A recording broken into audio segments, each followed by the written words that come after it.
Hey, what's up? My name is Daxy. We're going to be talking about the number one growth strategy for podcasters. And this is from my experience working in the industry for, 5+ years, seeing a podcast with tens of millions of downloads, working on them.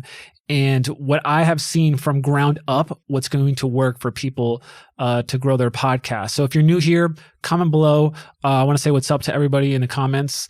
And let's just hop into it. Okie dokie. So this is an easy 5-step process. You just have to answer these questions and you will be that much closer to helping you develop this growth strategy for your podcast. So the first question, we'll just go straight into it, is what can you help people with? Seems easy to say, but obviously this is apparent. Some people don't know that. So let's just write that on the board. So let's just use me as an example. So I can help people start a podcast, grow a podcast. I can do the services. So that's what I help people with. It's pretty simple. In your case, it should be pretty simple too. If you have a business, if you don't have a business, then it should be, what do you want to help people with? Now, the next question is super important. It is, who are the people I'm going to help? This is so key. Let me just write it down real quick.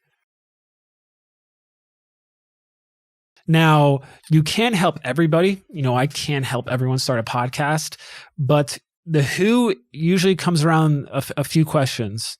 The number one thing is, who needs my help? It's much easier in business or in marketing to go to people who are aware of the problem that you solve and also aware of the solution. So it's much easier for them to want to work with you or want to listen to your content, etc. So the who is people that need your help. In my case, it's usually marketers who know the importance of a podcast, etc. I'm not going to local businesses as much, even though we do work with a few, because there's it's much harder to grow in that audience of local business and podcasts. Not saying you can't if that's what you specialize in, but they don't need my help. So those are the people I'm targeting for growing a podcast, people who need my help. Now, the next question is super important to understand. This is where this gets different. Most people know this, what and who. If you don't, you should think about that deeply. And that could, both of those could be a whole different episode about how to go deeper into that. But as far as the next question is where do they exist? And this is where you can get very ninja and very tactical. So let me go right there on the board. So where is pretty much, I'll just put it in parentheses, is the communities. That's what that's supposed to say, my bad handwriting. What communities do they exist in? Now, this is like a precursor to the next question of how do you engage them? But the reason why we want to target communities is people who are in communities of other, industry leaders or other people who sell products or services in your market. They are already built an audience of people who shown that they want help. And they've shown that they are willing to learn or listen to someone or educate themselves. Those are the people you want to be helping, the people who are putting their hands forward. So when it comes to communities, in my example, I went to communities of people who, in the community, everyone understood podcasting and understood the importance of it. And the biggest people in the community, the people with the most success, had a podcast. So I didn't have to do any convincing or people, what I did looked attractive to them already. So it wasn't that difficult. So I've targeted communities, specifically Facebook groups, but you can also target LinkedIn groups or Instagram pages, anywhere where there's posting happening and then there's comments happening, like likes and comments. Because then this is where we get into the next section, which is, how do I engage them? So how do I get them aware of me? Now, this is a big question. This could be a whole different topic as well. But how do I engage? One of the first things you have to understand is that your social media profiles are your websites in 2020. The way your social media profile speaks to someone, as far as how professional it looks, what it explains about who you help and what you help them with, what you're posting, what you're featuring, what you're highlighting. Every platform has its different, quirks. Instagram, LinkedIn, and Facebook are the main ones. And the way you spice up those profiles is dependent on the platform. I write differently on LinkedIn than I do on my Facebook profile. or my Instagram profile, which is more visual, and the bio is shorter. LinkedIn, it's more text-based and it's more, professional and experiences, etc. But how does that speak to the person that you're finding in the community? How does that speak to them? So that's when you have that installed, it makes the inbound easier. So people wanting to listen to your podcast without you even telling them about it. Because they'll want to be like, no more. Your profile just look attractive to them.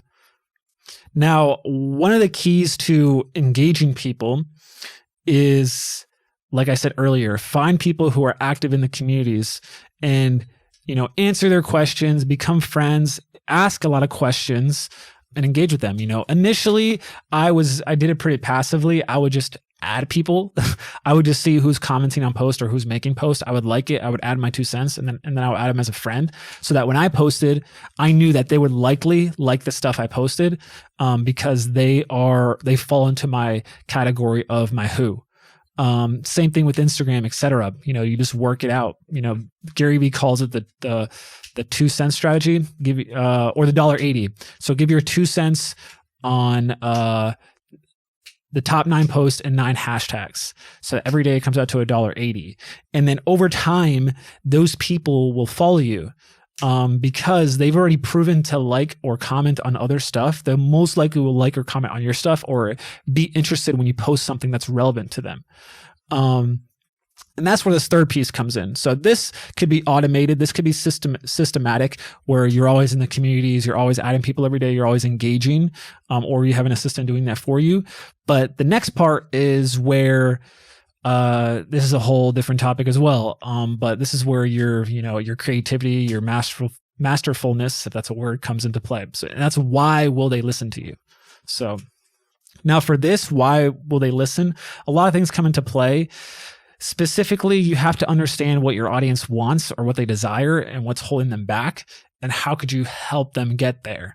Sometimes you can get creative, as far as the angles. I like to think of it, if you're a podcaster, you have to think of yourself as a TV show, a TV channel, and they're always about the headlines, the hooks, like what is going to get people in the door, and attracted to you.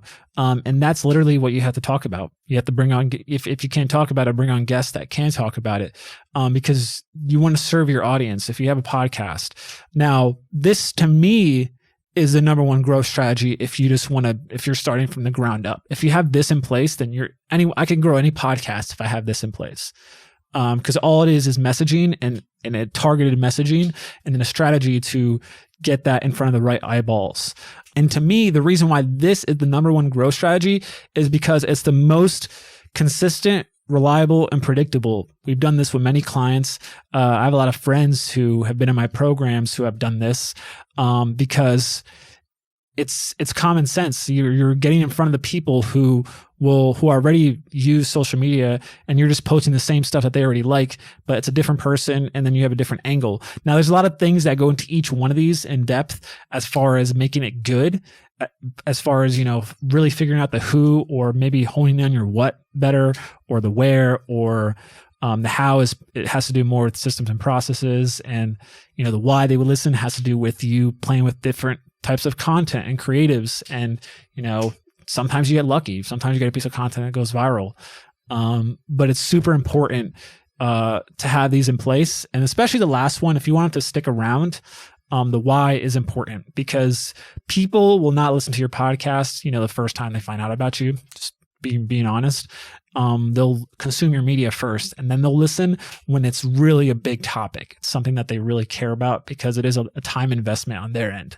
So these are the top 5 things that I recommend you go through this in order. If you have any questions, drop them below. Let me know what you think. And yeah, I'll see you guys in the next episode. If there's anything you want to hear me talk about, etc., let me know. Share this to one friend. That would mean a lot. And we'll see you on the next episode. Peace out.